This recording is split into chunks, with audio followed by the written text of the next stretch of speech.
عزوز سلامتنا تقبلوا نايز يوتيوب شانل تعزبتي كم يتصنحوا نز وانزدلنا زيناتات حيزلكم قريبا لخو نمكتالكم بخبر عدم كبرى سمعتي بركت زولو وانا حبريتاتات نابيت مسستعانو أقدموا ملغتو يدما نوتيفيكيشن نخبت حكم زيناتات بوان نختكتاتلون نز يوتيوب شانل سبسكرايب بمقبار نايدول ملكت متواقي ترسعوم ኣብ ትግራይ ዝወፀ ሓድሽ ኣዋጅ ዝምልከትን ኤርትራ ምስ ሕቡራት ሃገራት ዝኸተመቶ ውዕል ዝምልከትን ኢራን ኣብ ልዕሊ መርከብ ሲንጋፖር መጥቃዕቲ ምፍጻማን ንእስራኤል ዝወፀ ሓድሽ መጠንቀቕታን ዝብሉን ካልኦትን ዝሕብሩ ዜናታት ኣለውና ክሳብ መወዳእታ ሓቢርኩምና ጽንሑም ብዛዕባ መጻብ ሕርሙዝ ፈተነ ኒኩለርን ዝካየድ ዘሎ ዘይምርድዳ ንዲፕሎማሲ ዋሽንግተንን ቴህራንን ዝፈታተን ኮይኑ ይቐጽል ኣሎ ኣሜሪካን ኢራንን ኣብ መንጎኦም ዘሎ ውጥሪ ንምቕላል ስምምዕ እኳ እንተፈረማ ኣብ ክልተ ወሰንቲ ኣጀንዳታት ዘለወን ሕድሕዳዊ ፍልልያት ግን ክሳብ ሕጂ ከም ዘይተፈትሐ ዲፕሎማስያውያን ምንጭታት ኣመልኪቶም ኣለዉ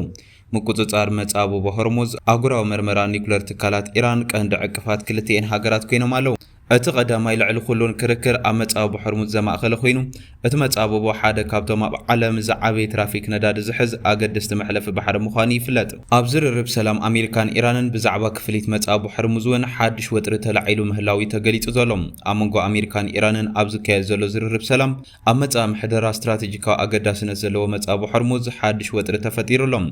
ኢራን በዚ ሓደ ካብ ኣገደስቲ መስመራት መራኸቢ ነዳዲ ዓለም ዝኾነ ጸቢብ መስመር ማይ ዝሓለፋ መራኸቢ ክፍሊት ትራንዚት አገልግሎት ባሕሪ ክትግበር ሓሳብ ከም ዘቕረበት ተገሊጹ ዘሎ እዚ ውጥን ቴህራን ካብ ዋሽንግተን ሓያለ ተቃውሞ ገጢሞሎ ሚኒስትሪ ጉዳያት ወጻኢ ኣሜሪካ ማርኮ ሩቢዮ ኣሜሪካ መሻርክታ ዓረብ ወሽመጥ ዓረብን ኣብቲ ዞባ ናይ ትራንዚት ክፍሊት ንምኽፋል ወይ ነፃ መራኸቢ ንምዕንቃፍ ዝግበር ዝኾነ ይኹን ፈተነ ከም ዝነጽጎያ ጠንቂቑ በአንጻሩ እስላማዊ ሓለዋ ሰውራ ኢራን IRGC ናይ ወጻኢ መራኸቢ ኣብቲ ከባቢ ኣብ ዝሰርሓሉ እዋን ሕግታት ኣገባብ ፍቓድ ምሃብን እቲ ሃገር ክኽተላ ከም ዘለወን ይገልጽ እዚ ኣብቲ ከባቢ ኣብ ልዕሊ ንግዳውያን መራኸብ ብዝተፈጸመ መጥቃዕቲ ዝተበገሰ ምሰሓሓብ ኣብ ዓለማዊ ዕዳጋ ጸዓት ከቢድ ሓደጋ ፈጢሩሎም በዚ ምኽንያት ድማ ዋጋ ዘይተጸረየ ነዳዲ ብሬንት ብኣስታት 400 ተወሰኸ ኢሎም መጻብ ሕርሙዝ ዝዓበየ ብጽሒት ዓለማዊ ሰደድ ነዳዲ ብባሕሪ ዝሕዝ ብምዃኑ ኣብቲ ከባቢ ዝፈጠር ዝኾነ ይኹን ምዝንባዕ ንዓለም ለኻዊ ድሕንነት ጸዓት ዓብዪ ሓደጋ ምዃኑ ይግለጽ እዚ ኣብ ዝኾነሉ እዋን ድማ ኣብ ወሽመጥ ሕርሙዝ ኣብ ልዕሊ እቲ ናይ ሲንጋፖር ናይ ጽዕነት መርከብ መጥቃዕቲ ሰብ ኣልቦ ነፋሪት ተፈጺሙሎም ባንዴራ ሲንጋፖር ዘለዋ ናይ ንግዲ መርከብ ኣብ ወሽመጥ ሕርሙዝ ብናይ ኢራን ሰብ ኣልቦ ነፈርቲ መጥቃዕቲ ከም ዝተፈጸመላ ምንጭታት ሓይሊ ባሕሪ ኣሜሪካ ሓቢሮም ኣለዉ እቲ መጥቃዕቲ ኣብ ገማግም ባሕሪ ዖማን ዝተፈጸመ ኮይኑ ኣብ ድልድል እታ መርከብ ርእይ ጉድኣት ኣውሪዱ ይኹን እምበር ብሰንኪ እቲ መጥቃዕቲ ኣብ ልዕሊ እቶም ሰራሕተኛታት ዝኾነ ምግዳእቲ ከም ዘየለ ተገሊጹ ዘሎ እዚ ፍጻመ ኣብቲ ሓደ ካብ ቀንዲ መስመራት ንግዲ ባሕሪ ዓለም ዝኾነ ወሽመጥ ሕርሙዝ ዘሎ ዘባዊ ወጥሪ ዝያዳ ከጋድዮ ዝብል ስጋኣት እውን ኣሕዲሩሎም ድሕሪ እቲ መጥቃዕቲ ኣሕጉራዊ ውድብ ባሕሪ ኣብ ድሕነት ሲቪላዊ ባሕረኛታት ስክፍቶ ብምጥቃስ ኣብቲ ወሽመጥ ተዓጽየን ዝጸንሓ ንግዳውያን መራኸብ ንምውጻእ ዝሓንጸጾ መደብ ብቕልጡፍ ከም ዘቋርጾ ኣፍሊጡሎም እቲ ትካል ወሲኹ ኢራን ኣብቲ ከባቢ ዝንቀሳቐሳ መራኸብ ዘተኣማም ውሕስነት ጸጥታ ምስትህብ ጥራዩ እቲ ምውጻእ ዳግማይ ክጅምር ዝኽእል ኢሉ ወሽመጥ ሕርሙዝ ንንግድን ቀረብ ነዳድን ዓለም ወሳኒ ምሕላፍ ስለ ዝኾነ እዚ ናይ መወዳእታ መጥቃዕቲ ኣብ ልዕሊ ኣህጉራዊ መስመራት ቀረብ ጸዓት ድሕንነት ባሕርን ሓድሽ ማዕበል ሓደጋታት ፈጢሩ ይርከባሎም ኣብዚ ዞባ ዘሎ ወጥሪ ሕጅውን ሓያለ ምዃኑ ዝፍለጥ ኮይኑ ዝምልከቶ ኣህጉራዊ ትካል ነቲ ኩነታት ብቐረባ ይከታተሉ ከም ዘለዩ ተገሊጹ ዘሎ እዚ ኣብ ዝኾነሉ እዋን ወታደራዊ ኣዛዚ ኢራን እስራኤል ሎም ካብ ሊባኖስ ክትወፅእ ኣለዋ ክብለ ተሓሳሲቡ ኣካል ሓለዋ ሰውራ ኢራን ዝኾነ ዋና ኣዛዚ ሓይሊ ቅዱስ እስማኤል ካኒ ኣብ ማሕበራዊ መራኸቢታት ንእስራኤል መጠንቀቕታ ሂብሎም እቲ ኣዛዚ ኣብ ዝለጠፎ መልእኽቲ እስራኤል ሎም ብወለንታ ካብ መላእ ሊባኖስ ክትወፅእ ኣለዋ ኢሉ ወሲኹ ድማ ሎም እንተዳኣ ዘይወፅያ ጽባሕ ብሕፍረትን ስዕረትን ክትሃድም ክትግደድያ ክብል ኣፈራሪሒሎም ኣብ ዝሓለፈ ሰሙን ኣብ መንጎ ኣሜሪካን እስራኤልን ኣብ ዝተኻየደ ድርድር ኣብ ኩሉ ግባራት እንተለይ ኣብ ሊባኖስ ዝካየድ ዘሎ ኩናት ንምቁራጽ ግዝያዊ ስምምዕ ከም ዝበጽሐ ዝዝከር እዩ መንግስቲ ቴሄራን ሉዓላውነት ሊባኖስ ክሕሎን ሰራዊት እስራኤል ካብ ሊባኖስ ክወፅእ ከም ዘለወን ከም ዝኣወጀ እውን ዝፍለጥ ኮይኑ እስራኤል ግን ነዚ ሓሳብ ትቃወሞም ሂዝቦላ ክሳብ ምፍታሕ ኣጽዋር ኣብ ዞባ ጸጥታ ሊባኖስ ከም እትጸንሕ እውን ገሊጻ ትርከብ ናብቲ ኻሊእ ዜና ምስ ንሰግር ኣብ ትግራይ እቲ ተቃውሞ ዝገጠሞ ኣዋጅ ክትግበር ትእዛዝ ተመሓላሊፉሎም ኣብ ትግራይ ንሰሙናት ከካተት ዝቐነየ ኣዋጅ ግድድ ወታደራዊ ግልጋሎት ኣብ ግብሪ ክውዕል ትእዛዝ ተመሓላሊፉ ቁጽሪ 366 ህዝባር 218 ዝብል መፀውዒ ዝተዋሃቦም እዚ ሓድሽ ኣዋጅ 46 ገጽ ዝሓዘ ኮይኑ ኣብ ውሽጢ ክሳብ ሞት ዘቕጽዕ ብርክት ዝበሉ አንቀጻት ዝሓዘ እዩ። ብዙሓት ተጋሩ ነቲ ኣዋጅ ኣመልኪቶም ኣብ ማሕበራውን ስሩዕን ሚድያታት ተቃውሞ ከስምዑ ዝቐነዩ ኮይኖም ካብ ተሪር ትሕዝቶ እቲ ኣዋጅ ጀሚሩ ክሳብ ግዜ ተፈጻምነት ይንቀፍ። ገለ ተረርቲ አንቀጻት እቲ ኣዋጅ ኩናት ትግራይ ዝተጀመረሉ ጥቅምቲ 2013 ዓመተ ምህረት ኣቆጻጽራ ገጽ ንድሕሪ ተመሊሱ ግብራዊ ከም ዝኸውን ይድንገግ። ነዚ መሰረት ብምግባር ዓለም ለኸ ተጠበቕቲ ሰብኣዊ መሰላት እቲ ኣዋጅ መዝማዝን ኣሰካፍን ብምባል ክኽለስ ወይ ድማ መሊኡ ክስረ ፀዊዐን እየን። ኣብ ኢድ ማዕኸናት ዜና ዝኣተወ ብረቡዕ 17 ሰነ 2018 ዓመተ ምህረት ኣቆጻጽራ ገጽ ዝወፀ ደብዳበ እቲ ንሕገ መንግስቲ መትከላት ዝጥሕዝ ተባሂሉ ዝንቀፍ ኣዋጅ ካብቲ ዝተጠቕሰ ዕለት ጀሚሩ ግብራዊ ክኸውን ከም ዝተወሰነ ይዘመልክት። ኣብ ዝሓለፈ ኣብ ጉባኤና ዝጸደቐ ኣዋጅ ህላወ ድሕንነት ህዝቢ ትግራይ ገጽ 46 ዝሓዘ ኣዋጅ ክሳብ ብነጋሪት ጋዜጣ ዝሕተም ብግዝያውነት እንዳሰራሕኩምሉ ክትጸንሑ ነተሓሳስብ ድማ ይብል። እቲ ናይ ቢሮ ፍትሒ ዝተጻሓፈ ደብዳበ ናብ ላዕለዋይ ቤት ፍርዲ ናብ ኮሚሽን ብሄራዊ ክልላዊ መንግስቲ ትግራይ ቅዳሕ ዝተገብረ ኮይኑ ብምክትል ኣፈ ጉባኤ ትኽልል ምሕረት በርሀ ሓጎስ ተፈሪሙ ዝወፀ ትእዛዝ ምዃኑ ተመላኺትሎም። እቲ ሓድሽ ክልላዊ ቤት ምኽሪ ንግዝያዊ ምምሕዳር ትግራይ ተኪኡ ስልጣን ዝተቆጻጸረ ኣካል ነቲ ሰነድ 24 ጉንበት 2018 ኣቆጻጽራ ገጽ ከም ዘጽደቆ ይዝገልጽ። እንተኾነ እዚ ሰነድ ከም ዝጸደቐ ኣብ እዋን ብዝኾነ መንግስታዊ ኣካል ኮነ ክልላዊ ሚድያ ኣይተገለጸን ነይሩ። ሰበመዚ ትግራይ ዘጽደቕዎ ንዜጋታት ብግድና ወታደራዊ ኣገልግሎት ዘእቱን ንተቃወምቲ ድማ ከቢድ መቕጻዕቲ ዝውስንን ዝበሎ ሓድሽ ኣዋጅ ክስርዝዎ ትካል ተጠባቕቲ ሰብኣዊ መሰላት ሂማን ራይትስ ዎች ምጽውዕ እውን ዝፍለጥ እዩ።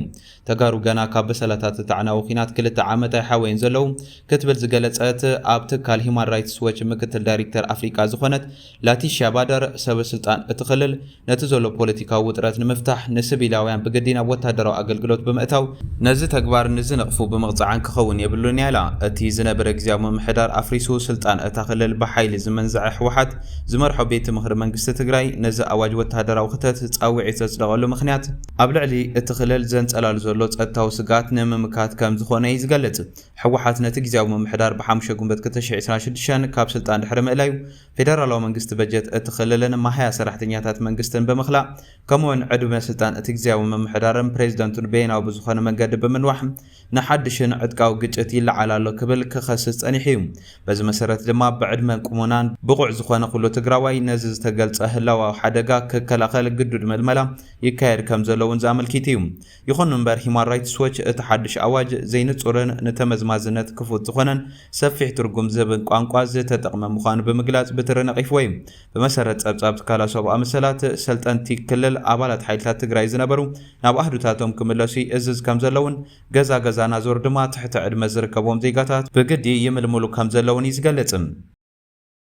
ኣብ ርእሲ ድማ ካብ ወታደራዊ ምልመላ ንዘምልጡ መንእሰያት ስድራ ቤቶም ደቆምን ብሓይልታት ጸጥታ ይቕጽዑ ከም ዘለውን በዚ ዝተረበሹ ዜጋታት ድማ ነቲ ግዱድ ምልመላ ስጋት ሓድሽ ኩናትን ብምፍራሕ ካብቲ ክልል ይሃድሙ ከም ዘለውን እቲ ጸብጻብ የረድም።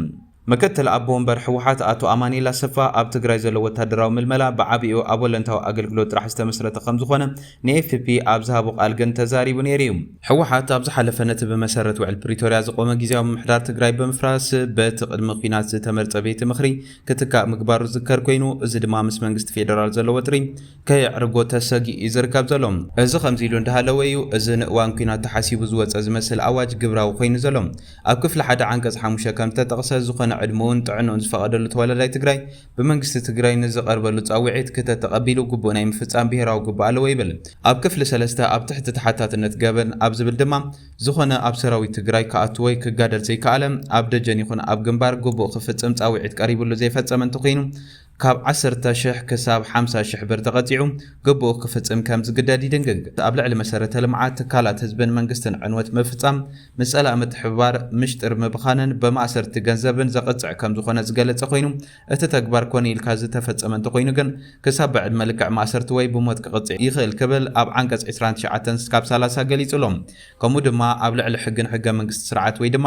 ኣብ ልዕሊ ሰበመዝ ወይ ድማ ኣብ ልዕሊ ሰራዊት ትግራይ ጉድኣት ምብጻሕ ብፍላይ ድማ እዚ ምንቅስቓስ ኣብ ልዕሊ ህዝቢ ምንጋዕ ዝፈጥር እንተኮይኑ ክሳብ ብዕድመ ልክዕ ጽኑዕ ማእሰርቲ ወይ ድማ ክሳብ ሞት ክቕጽዕ ዝኽእል ካልእ ገበን ኮይኑ ሰፊሩ እዩ ዝርከብ ዘሎ። ናብትናይ ሙዳታ ዜና ምስ ንሰገር ኤርትራ ምስ ሕቡራት ሃገራት ዝተኸተመ ናይ ልምዓታዊ ምትሕብባር ኣወንታዊ ለውጢ ከም ዘብፅአ ውድብ ሕቡራት ሃገራት ሓቢሩ ኣብ መላእ ሃገር ዝርከባ ኣብያተ ቤት ትምህርትን ኮምን ክሳብ 580 ዝኾና ሓምላይ ክለብ ተመስሪተን ኣብ ምውሃድ እዚ ፕሮጀክት ምስ ሚኒስትሪ ሕርሻን ካልኦት መሻርክቲ ኣካላትን ይሰርሓን ክሳብ ሕጂ ድማ ኣስታት 25 ሚልዮን ኣግራብ ከም ዝተተኽሉ ኣቶ እስጢፋኖስ በይን ወሲኾ ረዲኢሎም ስለዝኾነ ድሩርትነት ዓይነት ዝትከሉ ኣግራብ ገዲፍካ ህዝቢ ኣብ ከባቢኡ ብልምዓት ዝሰምዩ ሰፊሕ ወፈራታት ኣካይዱ ብማይታ ሸሓ ዝቁፀር ኣግራባት ተኺሉ ዑደት ዝናብ ምኽዛን ማይን ኣቀላጢፉ